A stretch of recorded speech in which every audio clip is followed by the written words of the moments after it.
네, 이번 한 주 우리 함께 암송하고 있는 말씀입니다. 로마서 3장 23절 말씀이고요. 두 번을 함께 읽고 한 번은 눈을 감고 암송하도록 하겠습니다.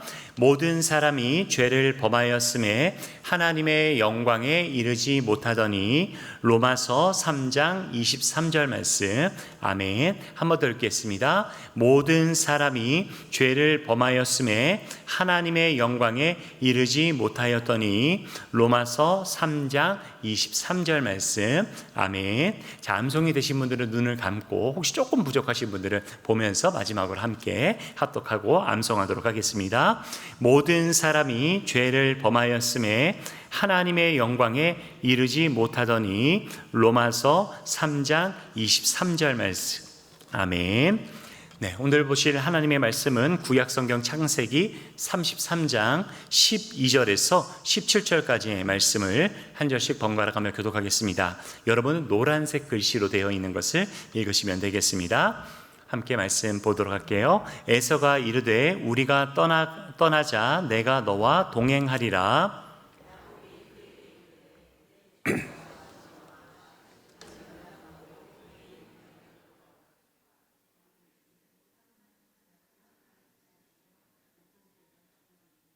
청하건대 내 주는 종보다 앞서 가소서. 나는 앞에 가는 가축과 자식들의 걸음대로 천천히 인도하여 세일로 가서 내 주께 나아가리이다.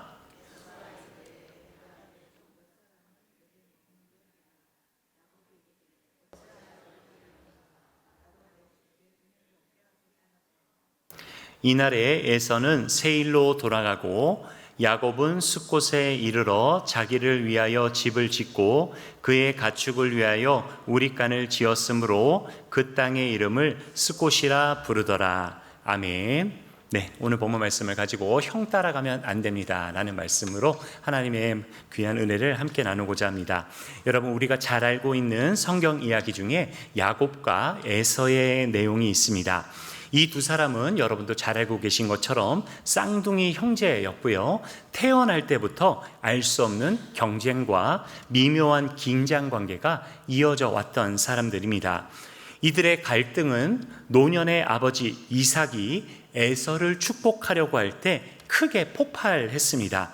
얼핏 생각해보면 아버지가 장자를 축복하는 것은 지극히 당연한 일인데 이것을 어머니 리브가가 적극적으로 제지한 이유는 자신이 받았던 하나님의 말씀 때문이었습니다. 창세기 25장 23절 말씀을 제가 읽어드릴게요. 여호와께서 그에게 이르시되 두 국민이 내 태중에 있구나. 내 두 민족이 내 복중에서부터 나누이리라. 이 족속이 저 족속보다 강하겠고, 꺾은 선표시입니다. 큰 자가 어린 자를 섬기리라 하셨더라. 아멘. 이삭과 리브가는 태중에서 서로 다툼하고 있는 이 형제들을 향해서 하나님께서 왜 이런 일들을 이루어 가시는지 처음에는 알지 못했습니다. 하지만 나고 자라면서 에서가 믿음 안에서 장자의 역할을 등한시하는 모습을 보며 리브가는 우리 가정이 바라보는 하나님의 계획은 부모가 가진 뜻과 다를 수 있다는 것을 점차 깨닫게 된 것입니다. 사랑하는 여러분, 우리가 아무리 기도를 하고 우리가 아무리 우리 자녀들의 인생을 계획해 놓는다 할지라도 하나님께서 갖고 계신 계획과 우리의 계획이 부딪힐 수 있음을 여러분 꼭 기억하셨으면 좋겠습니다.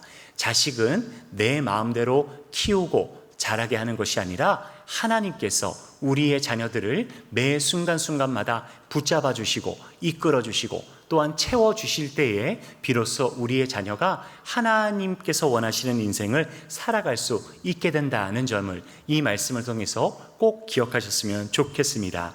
리브가는 야곱이 장자의 축복을 받는 것이 마땅하다고 여겼고, 야곱은 이런 어머니의 사랑보다 형 에서가 자신을 향해서 쏟아질 미움과 저주를 훨씬 더 두려워했습니다.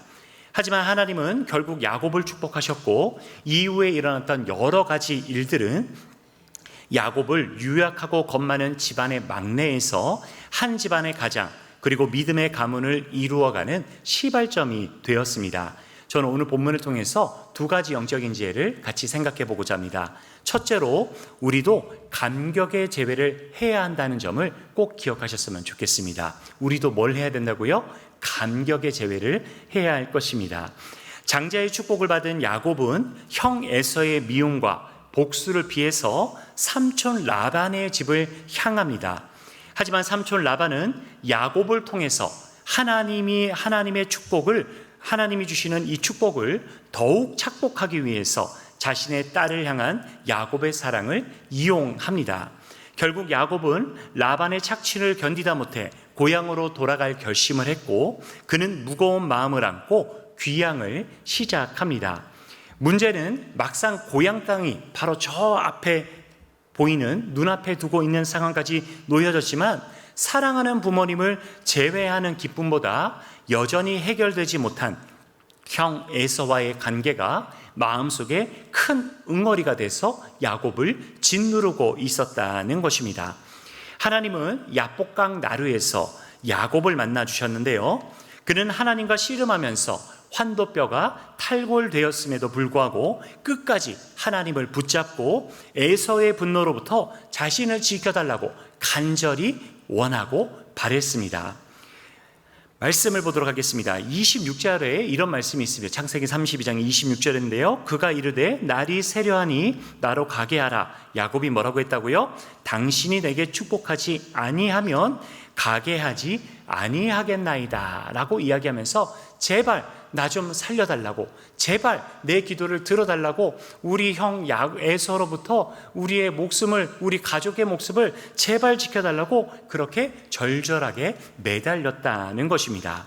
사랑하는 여러분, 우리는 인생을 살면서 다양한 형태의 고난을 직면할 때가 많습니다. 그것은 건강이 될 수도 있고요, 경제 등 분야도 이름도 다 제각각입니다.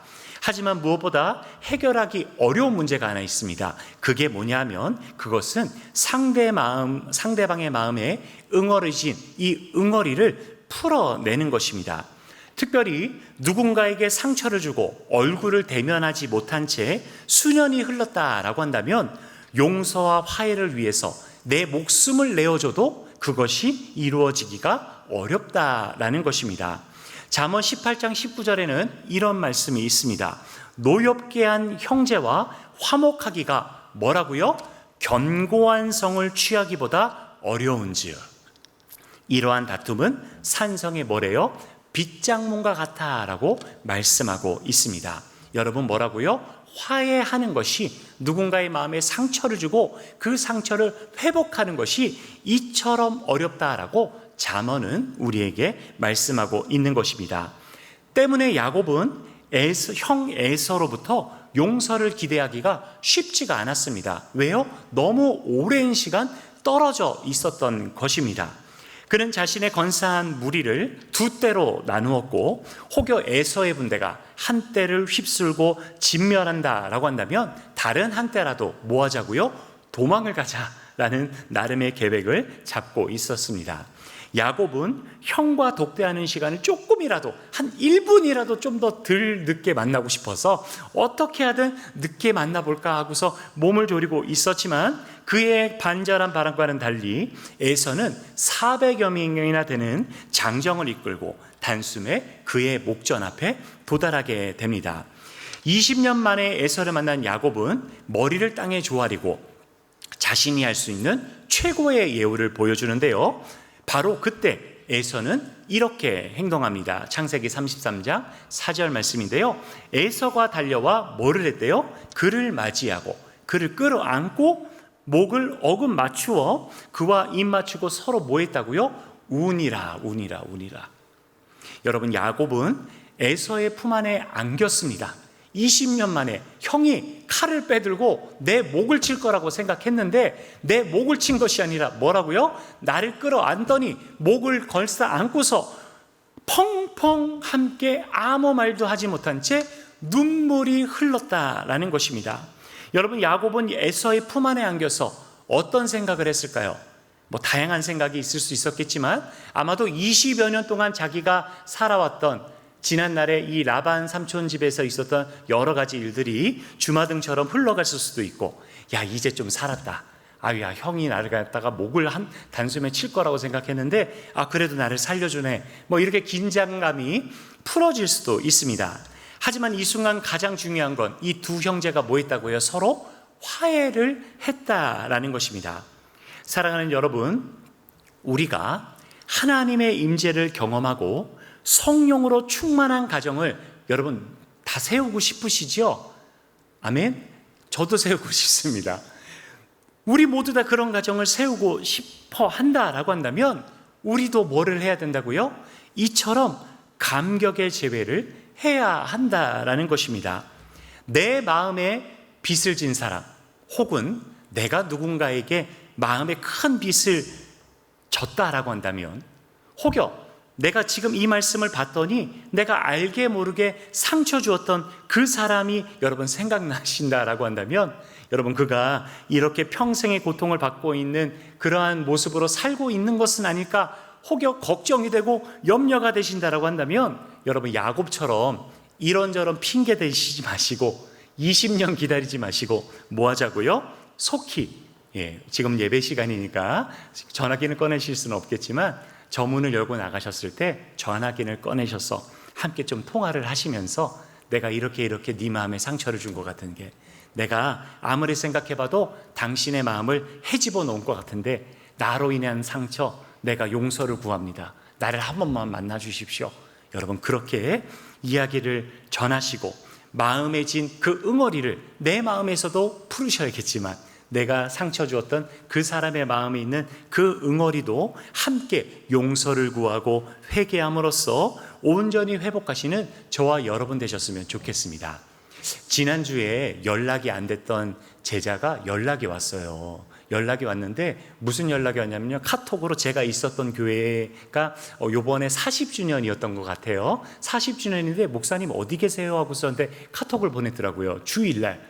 그래서 제가 답을 했죠. 야, 당연히 우리 교회에 있지 어디 있겠니 했더니, 이 친구가 교회가 40주년 이제 기념 행사를 하는데 뭐 지나갔던 교육자분들이 다 같이 모이셨나 봐요. 근데 제 얼굴이 보이지 않는다고 목사님은 어디 계시냐고 문자가 왔더라고요. 근데 이 친구가 왜 제가 말씀드리냐면, 암에 걸렸어요. 여자친구인데 나이가 25, 26인데 너무너무 예쁜 친구예요. 너무너무 예쁜 친구인데 여기에 이제 암이 이제 그 종양이 발견이 돼서 수술을 했는데, 이 친구가 좀 집안 사정이 어렵습니다. 근데 어려웠던 것들 중에 하나가, 몸이 이렇게 아픈 것도 어려운데 이 친구를 시샘하는 교회 친구가 또 있었던 거예요. 교회 친구가 있었던 거예요. 그래서 이 교회 친구가 동네방네 안 좋은 소문을 내가지고 이 친구가 교회를 다닐 수 없을 만큼 힘들게 만들어 놨었습니다. 근데 이제 그 이야기를 저는 떠난 다음에 이제 막 이야기를 듣고서 어떡하나, 너 왜 그러니?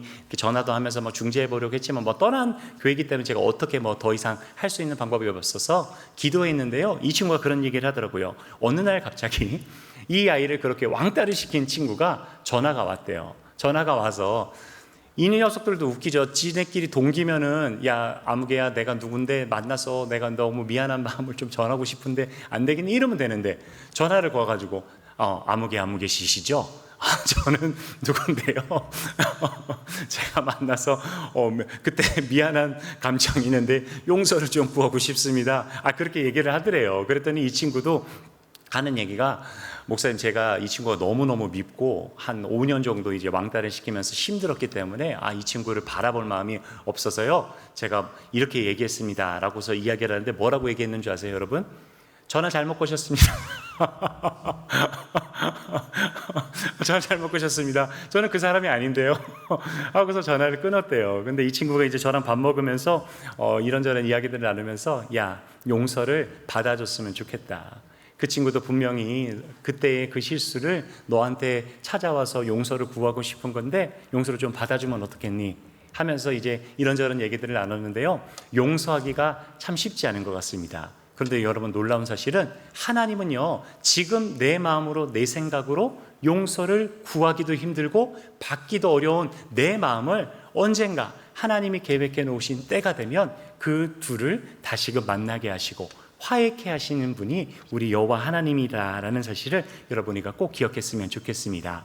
마태복음 23장 23장과 24절에는 이런 말씀이 있는데요. 그러므로 예물을 제단에 드리다가 거기서 내 형제에게 원망할 만한 일들이 있는 것이 생각나거든. 뭐라고요? 예물을 제단 앞에 두고 먼저 가서 뭐 하래요? 형제와 화목하고 그 후에 와서 예물을 드리라 라고 예수님은 말씀하셨습니다. 용서와 화해가 하나님의 귀한 일을 하는 것보다 더 먼저가 된다는 사실을 여러분 잊지 마시고 감격의 제회를 오늘 지금 이 순간 이루어 가시는 저와 우리 백석대학교의 모든 성도들 되시기를 축복합니다. 자, 둘째로 우리 생각해 보기 원하는 것은 무작정 형 따라가면 안 된다는 겁니다. 여러분, 무작정 누구 따라가지 말라고요? 형 따라가시면 안 되고요, 언니 따라가시면 안 되고요, 선배 따라가시면 큰일 납니다. 무작정 따라가면 안 된다는 거예요. 여러분, 야곱은 자신을 이렇게 무겁게 짓눌러온 문제를 완전히 이제 해결했어요. 끌어안고 울었으니까 서로 화해한 거잖아요. 야, 운 거가 아니라 정말로 진심으로 화해를 했다는 거예요. 그런데 중요한 건 지금부터입니다. 왜냐하면 에서가 야곱과 동행하겠다라고 선언을 한 것입니다. 오늘 본문 12절 말씀을 제가 읽어드릴게요. 에서가 이르되 우리가 떠나자. 뭐래요? 내가 너와 동행하리라 이렇게 말하고 있는 것입니다. 여러분, 지금 에서는 야곱에게 자신과 군사들이 앞장서서 일행을 이렇게 보호하면서 내가 생각하는 이 최종 목적지에 아우야, 우리 같이 가자. 너네 가족들도, 우리 재수 씨도, 우리 조카들도 다 같이 거기로 가자라고 이야기를 하고 있는 것입니다. 여러분, 그렇다면 지금 에서가 말하고 있는 최종 목적지가 어디입니까? 그곳은 14절에 등장하는 세일이라는 곳입니다. 세일은 요르단 남서부에 지치에 있는 산악지대인데요. 쉽게 말하면 에돔 족속의 터전이 된 땅입니다. 에서가 살고 있는 그곳으로 아우야, 가자, 우리가 보호하면서 너를 이끌어가 줄게 라고서 그렇게 얘기하고 있는 것입니다. 물론 에서는 지금 전혀 악의를 가지고서 야, 너 야곱, 너 이제부터 이거 다 가져가지고 네 재물은 내가 뺏고 너네 자녀들은 종 삼아가지고 내가 그동안에 마음 힘들었던 거 내가 다 그냥 너희한테 갚아줄 거다, 이게 아니라, 그런 어떤 악의를 갖고 있는 것이 아니라 그저 형제가 화해를 했으니까요. 화해를 했으니까 우리 동생이랑 내가 떨어져 살았고 이제 조카들도 이렇게 장성하고 같이 자라나는 모습을 보면서 좀 우애를 나누면서 보통 집처럼 이렇게 좀 살기를 원했던 마음이었을 것입니다.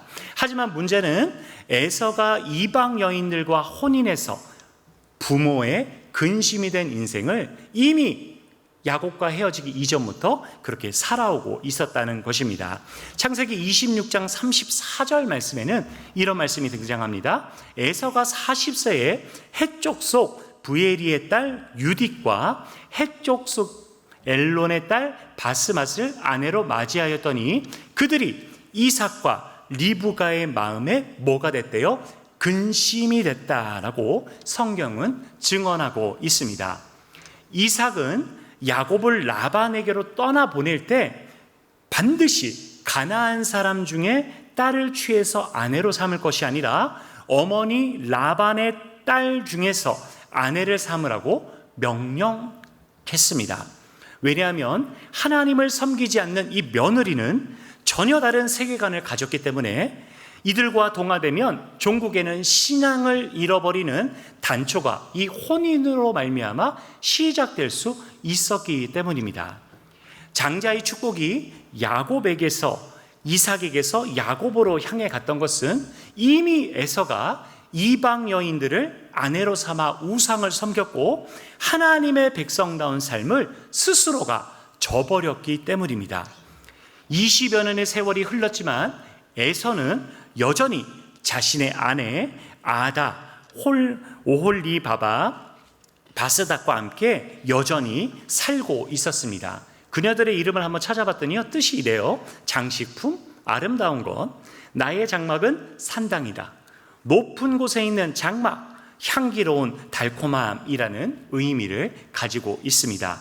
이름 자체가 그녀들의 삶을 묘사하고 있는데 그녀들은 아마도 하나님과는 전혀 상관없이 자기 중심적으로 자기만 생각하면서 그렇게 살아왔을 것입니다.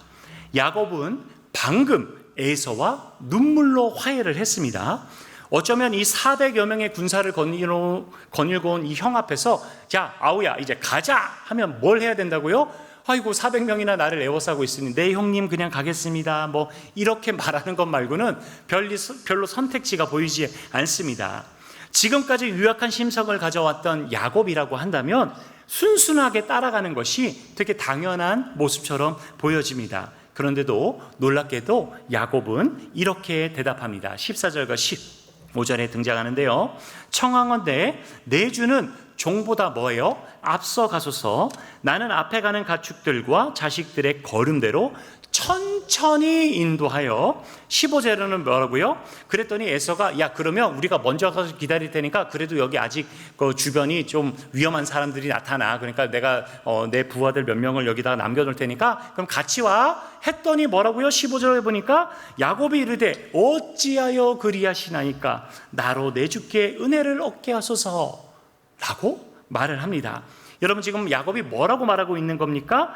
우리 가족은 사정상 천천히 이동해서 형님 먼저 가시면 우리가 뒤를 따라서 천천히 갈게요 라고 말하고 있는 것처럼 보이지만 여러분 이것은 에서가 강력하게 권유한 것을 야곱이 거절한 것입니다.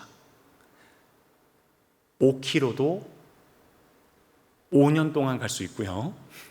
1km도 10년 걸려 갈 수 있는 것입니다.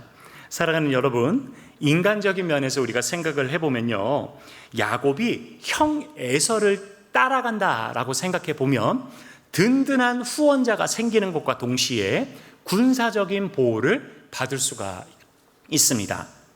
또 야곱이 라반의 집에서 경험했던 것처럼 분명 하나님은 야곱을 축복해 주시니까 형이 싸움을 잘해 내가 복을 많이 받아. 그러면 이 두 가지가 합쳐지면 뭐가 된다고요?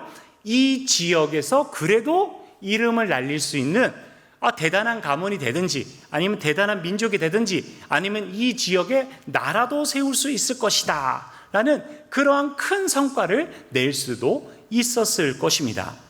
야곱에게 에서와의 동행은 뭐라고요? 성공의 지름길이 될 수 있는 것입니다. 그런데 야곱은 에서를 따라가지 않고 숫곳에 머문 뒤 세겜에 정착을 하게 됩니다.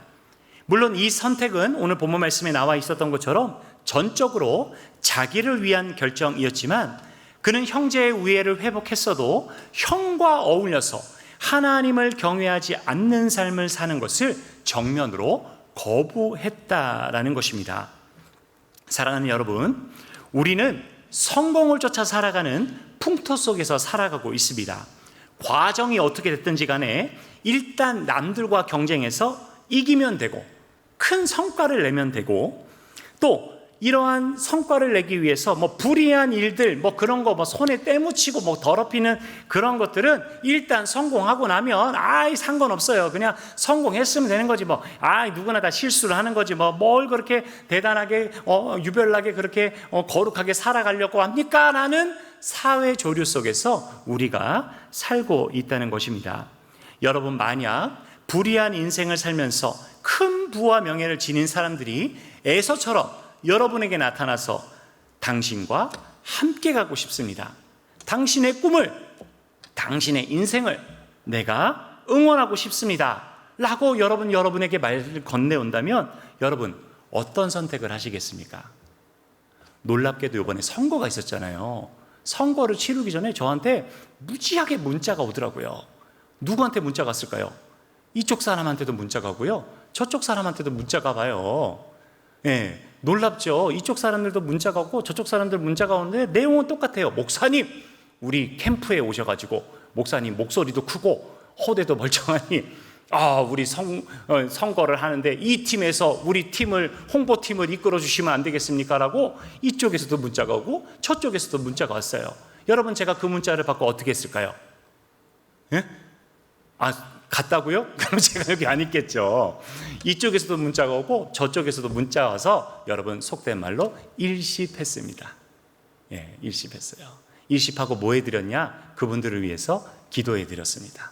하나님, 이분들이 처음에 하나님 함께 만나고 함께 예배드리던 그 교회에서는 눈물을 흘리면서 하나님 앞에 내가 하나님을 믿고 그래도 그리스도인다운 삶을 살겠습니다라고 그렇게 믿음으로 하나님 앞에 함께 고백하고 세례까지 주었는데, 주님, 이들의 지금의 삶이 어쩌다가 이런 삶이 됐습니까?